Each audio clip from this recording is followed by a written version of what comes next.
Friends जदि आपण कौन नूतन प्रेम संपर्कर सूत्रपात करें अथवा भांगी जाइथिबा ब्रेकअप समस्या को पुनरुद्धार करें तेबे आज क्षुद्र भिडियो प्रदत्त वशीकरण विधिटी को अनुसरण करंतु एवं किभली चमत्कार घटुची मते कमेंट बॉक्स रे लिखंतु। आपनकर एही वशीकरण विधान जाकु कि आपण बिना तंत्र मंत्र रे प्रयोग करि परिबे एहरी माध्यम रे आपण जे केवल निजर व्यक्तिगत प्रेम संपर्क को पुनरुद्धार करि परिबे ताहा नुए बरं पारिवारिक स्नेह संपर्क जदि कौन फाट सृष्टि होता है से आपंकर सफल हो पारे। एथिसह जदि आपंकर उपरिस्थ ऑफिसर हूँ बा बॉस हूँ दृष्टि आकर्षण करी निज हाथ मुठा रखिकी आपंकर चाकरी वृत्ति कर्मसंस्थान अग्रगति करने चाहती ताहा संभव हो पार।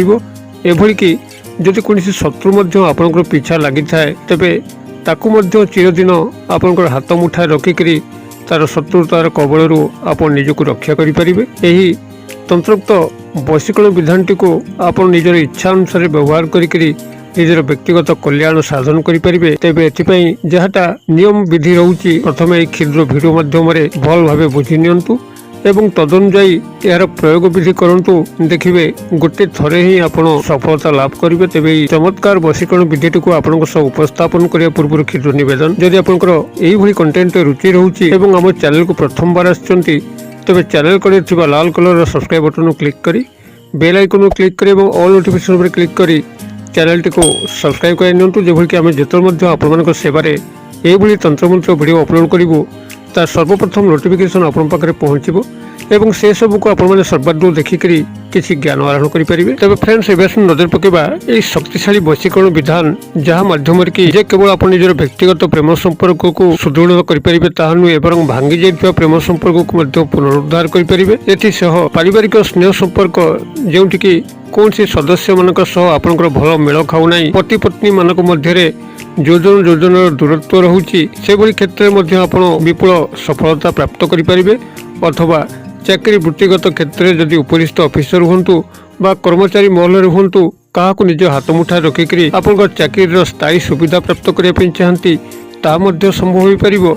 शत्रुटी को आपंकर निजर सारा जीवन वश्यता स्वीकार करी तार शत्रुता कबलू आप रक्षा पाई पारे। तेबे यही चमत्कार वशीकरण विधिटी को आप कौन सी मंत्र सहायता न नेकरी करें। तेबे एथिपाई जो सामान्य सठिक विधान अच्छी ताकू प्रथमे शिक्षा करनबार अच्छी जेहेतु सठिकता सह आप जदि न जीवे तेबे वशीकरण विधान जो संपूर्ण कार्यकारिता ताकू आप संपादन करें ना। जे भाव में कौन सी व्यक्तिर पेट कामुड़ा होता बेले तार पेट कामुड़ा औषध ही दरकार होता है दांत बिंधा औषध देले तार पेट कामुड़ा भल हो न थाए से भाव में ज्योतिष उपाय माध्यम ये जो तंत्रोक्त विधान यार सठिकता सदी आप संपादन करती तो आपंकर से दिगटी सुंदर भाव में कार्य करता अन्यथा से दिगटी आपंकर कार्य करन थाए। अतएव भल भाव बुझी नियंतु भिडियोटी को स्किप न करी प्रेम प्रणय संपर्क में ही बारंबार फाट सृष्टि होता है संपर्क में तिक्तता आसता है जितेबाला आपंकर जन्म कुंडली रे शुक्र ग्रह सह राहुंकर अवस्थान थाए। आपंकर जन्म कुंडली रे जदि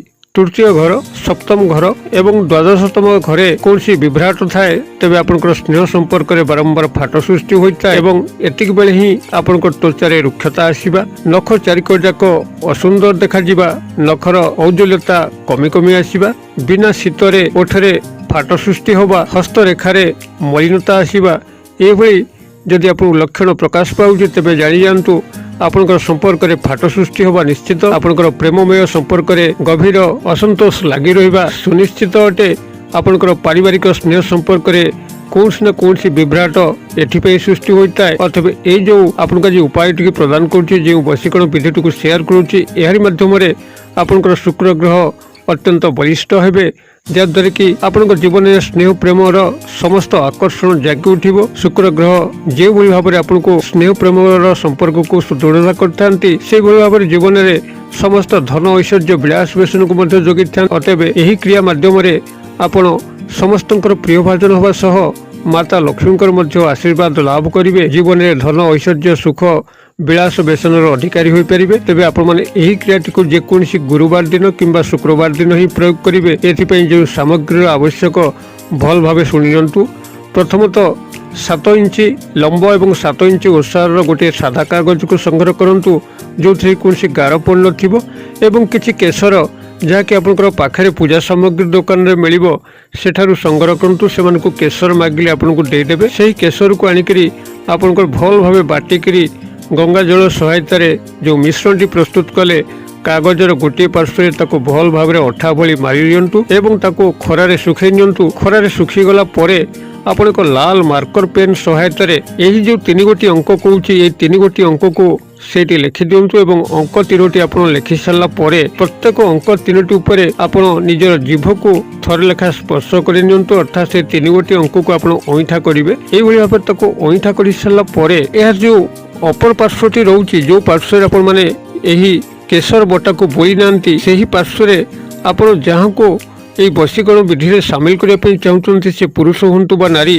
ତାଙ୍କର ନାମଟିକୁ ସେଇ ଲାଲ ପେନ୍ରେ ଲେଖିଦିଅନ୍ତୁ, ବଡ଼ ବଡ଼ ଅକ୍ଷରରେ ଲେଖିଦେବେ ଏବଂ ଏହି କ୍ରିୟାଟିକୁ ଆପଣମାନେ କରିସାରିଲା ପରେ ଆପଣ ଯେତେବେଳେ ରାତ୍ରରେ ଶୟନ କରୁଛନ୍ତି ଏହି କାଗଜଟିକୁ ତକିଆ ତଳେ ରଖିକି ଶୋଇବେ ଏବଂ ଶୋଇବା ପୂର୍ବରୁ ଆପଣ ସମ୍ପୃକ୍ତ ବ୍ୟକ୍ତିବିଶେଷକୁ ସେହିଭଳି ଗଭୀର ଭାବରେ ଧ୍ୟାନ କରିବେ ଯେଭଳିକି ସେ ଆପଣଙ୍କର ସାମ୍ନାରେ ଅଛନ୍ତି, ଆପଣ ତାଙ୍କ ସହ ପ୍ରେମ ସମ୍ପର୍କରେ ସମ୍ପର୍କିତ ହେଉଛନ୍ତି କିମ୍ବା ଯଦି ଶତ୍ରୁ ଥାଏ ସେ ଆପଣଙ୍କ ସହ ଆଉ ଶତ୍ରୁତା ଆଚରଣ କରୁନାହିଁ, ଆପଣଙ୍କ ସହ ମିତ୍ରତାର ହାତ ବଢ଼େଇଛି। ଏଇଭଳି ଆପଣ ସମସ୍ତ ଚିନ୍ତା କରିକି କେବଳ ଶୟନ କରିବାର ଅଛି। ତେବେ ଯେଉଁ ଗୁରୁବାର କି ଶୁକ୍ରବାର ଆପଣମାନେ ଏହାକୁ ପ୍ରୟୋଗ କରିବେ ତା ଆପଣଙ୍କର ଦିବସ ସମୟ ହୋଇଥିବା ଦରକାର। ଦିବସ ସମୟରେ ଆପଣ କାଗଜ ଉପରେ ଏତିକ କ୍ରିୟାକଳାପ କରିସାରିକିରି ରାତ୍ରରେ ଆପଣମାନେ ତକିଆ ତଳେ ଏହାକୁ ରଖିକି ଶୋଇବେ ଏବଂ ପ୍ରଭାତରୁ ଉଠିକି ଯଦି ଆପଣ ଅନ୍ୟତ୍ର କେଉଁଠି ଶୋଉଥାନ୍ତି ଯେଉଁଠିକି ଆପଣଙ୍କର ଏ ଗୁପ୍ତ ରାଜ କେହି ଜାଣିଯିବ, ସେ କ୍ଷେତ୍ରରେ ଆପଣ କାଗଜଟିକୁ ତକିଆ ତଳରୁ ବାହାର କରିଦେଇକରି ନିଜର ସାର୍ଟ ପ୍ୟାଣ୍ଟ ପକେଟରେ ରଖିବେ ଏବଂ ତା ପରବର୍ତ୍ତୀ ରାତ୍ରରେ ଶୟନ କଲା ବେଳକୁ ଆପଣ ତକିଆ ତଳେ ରଖି ଶୋଇବେ। ଅନ୍ୟଥା ଯଦି ଆପଣଙ୍କର ଏକୁଟିଆ ରୁମ୍ ଥାଏ ଯେଉଁଠିକି ଆପଣଙ୍କ ପାଖକୁ କେହି ଆଉ ଆସିବେନି କି ଡିଷ୍ଟର୍ବ କରିବେନି, ସେ କ୍ଷେତ୍ରରେ ଆପଣମାନେ ସେହି କାଗଜଟିକୁ ସେହିଭଳି ତକିଆ ତଳେ ରଖିକି ଶୁଅନ୍ତୁ, ସେଠୁ ଆପଣ ସ୍ଥାନାନ୍ତର କରିବାର ଆବଶ୍ୟକ ନାହିଁ। ତେବେ ଆପଣମାନେ ଏହି କ୍ରିୟାଟିକୁ 9 ଦିନ ପାଇଁ ବଳବତ୍ତର ରଖିବେ। ଏହା ହେଉଛି ତା'ର ପୂର୍ଣ୍ଣାଙ୍ଗ ସମୟ। 9 ଦିନ ପର୍ଯ୍ୟନ୍ତ ଆପଣମାନେ ଏହି କାଗଜଟିକୁ ସେହିଭଳି ତକିଆ ତଳେ ରଖିବେ ଏବଂ ସେହି 9 ରାତି ଯାକ ସମ୍ପୃକ୍ତ ବ୍ୟକ୍ତିବିଶେଷଙ୍କର ଧ୍ୟାନରେ ଆପଣ ଶୟନ କରିବେ। ଯେବେ ଆପଣଙ୍କର 10ମ ଦିନ ହେଉଛି ସେବେ ଆପଣଙ୍କର ଏହି କାଗଜଟିକୁ ବାହାର କରିକିରି ନେଇକରି କୌଣସି ପ୍ରବାହିତ ନଦୀ ଜଳଧାର ହେଉ କିମ୍ବା ନାଳ ଜଳଧାର ହେଉ ସେଠାରେ ପ୍ରବାହିତ କରିଦେଇକି ଆସିବେ। ଏହି ପ୍ରବାହିତ କରିଦେବା ସମୟରେ ଆପଣଙ୍କର ମନ ଭିତରେ ଯଦି ବି କୌଣସି ବାଦ ବିସମ୍ବାଦ ତାଙ୍କ ପାଇଁ ଥିବ ତାହା ମଧ୍ୟ ପ୍ରବାହିତ ହୋଇଯିବ, ଅଥବା ଯଦି ଆପଣଙ୍କର 2 ଜଣଙ୍କର ପ୍ରେମମୟ ସମ୍ପର୍କ ଭିତରେ କେହି ତୃତୀୟ ବ୍ୟକ୍ତି ପଶିକରି ଆପଣଙ୍କୁ ନଷ୍ଟ ବିନଷ୍ଟ କରୁଥାଏ, ଆପଣଙ୍କର ପ୍ରେମ ସମ୍ପର୍କକୁ ଭାଙ୍ଗୁଥାଏ, ସେ ଯିଏ ମଧ୍ୟ ହେଉ ସେ ମଧ୍ୟ ସେହି ପ୍ରବାହିତ ନଦୀ ଜଳରେ ଭାସିଯିବ, ଯାଦ୍ୱାରା କି ଆପଣଙ୍କ ପ୍ରେମ ଆପଣଙ୍କ ପାଖକୁ ଫେରି ଆସିବ। ଏକ ଅତ୍ୟନ୍ତ ଶକ୍ତିଶାଳୀ ପ୍ରକ୍ରିୟା। ଆପଣମାନେ ଏହାକୁ ଥରେ କରିକି ଦେଖନ୍ତୁ ଏବଂ ଏଇ ଯେଉଁ 3 ଗୋଟି ଅଙ୍କ ଲେଖିବେ ଯାହାକୁ କି ମୁଁ ଏତେବେଳେ ପର୍ଯ୍ୟନ୍ତ କହିନାହିଁ, ଆପଣଙ୍କର କାଗଜ ଉପରେ ଏଇ ଯେଉଁ 3 ଗୋଟି ଅଙ୍କକୁ ଲେଖିବେ ଲାଲ ମାର୍କର ପେନ୍ରେ। ସେ ଅଙ୍କ 3ଟି ହେଉଛି 999999। ଅତଏବ ଆପଣ ଏଇ 999କୁ ଲେଖିକରି ଯେଉଁଭଳି ଭାବରେ ବିଧି ନିର୍ଦ୍ଦେଶ କଲି ଆପଣଙ୍କର ଜିଭ ସହାୟତାରେ ତାକୁ ଥରେ ଥରେ ଅଇଁଠା କରିନେବେ ଏବଂ ଏହାର ପରବର୍ତ୍ତୀ ଜିନିଷ ତ ଆପଣମାନେ ଶୁଣି ସାରିଛନ୍ତି, ସେଇଭଳି ଭାବରେ ଆପଣ ଏହାକୁ ପ୍ରୟୋଗ କରିବେ ଏବଂ କିଭଳି ଚମତ୍କାର ଘଟୁଛି ମୋତେ ନିଶ୍ଚିତ ଭାବରେ କମେଣ୍ଟ ବକ୍ସରେ ଲେଖିବେ। ଭିଡ଼ିଓଟିକୁ ଦେଖି ସାରିଲା ପରେ ସାଙ୍ଗସାଥି ମହଲରେ ମଧ୍ୟ ଯଥେଷ୍ଟ ମାତ୍ରାରେ ସେୟାର କରିଦିଅନ୍ତୁ ଯେଭଳିକି ସୂକ୍ଷ୍ମ ସରଳ ବଶୀକରଣ ବିଧାନ ସମସ୍ତଙ୍କ ପାଖରେ ପହଞ୍ଚିବ ଏବଂ ଯେଉଁମାନେ ଏଭଳି ସରଳ ବିଧାନ ଚାହୁଁଛନ୍ତି ସେମାନେ ଯେତେବେଳେ ଏହାରି ମାଧ୍ୟମରେ କିଛି ଉପକାର ପାଇବେ ନିଶ୍ଚିତ ଭାବରେ ଆପଣଙ୍କୁ ଶୁକ୍ର ଗ୍ରହଙ୍କର ଅଶେଷ କଲ୍ୟାଣ ପ୍ରାପ୍ତ ହେବ। ଭିଡ଼ିଓର କ୍ଷୁଦ୍ର ପରିସର ମଧ୍ୟରୁ ମୋତେ ଏଇଠି ବିଦାୟ ଦିଅନ୍ତୁ। ପୁଣି ଆପଣମାନଙ୍କ ସହ ଦେଖା ପାଉ ଏଇଭଳି ଏକ ଶିକ୍ଷଣୀୟ ଭିଡ଼ିଓରେ। ସେ ପର୍ଯ୍ୟନ୍ତ ଦର୍ଶକ ବନ୍ଧୁ ଆପଣମାନେ ସମସ୍ତେ ମଙ୍ଗଳଙ୍କ କୃପାରୁ ଭଲରେ ଥାନ୍ତୁ। ରହୁଛି।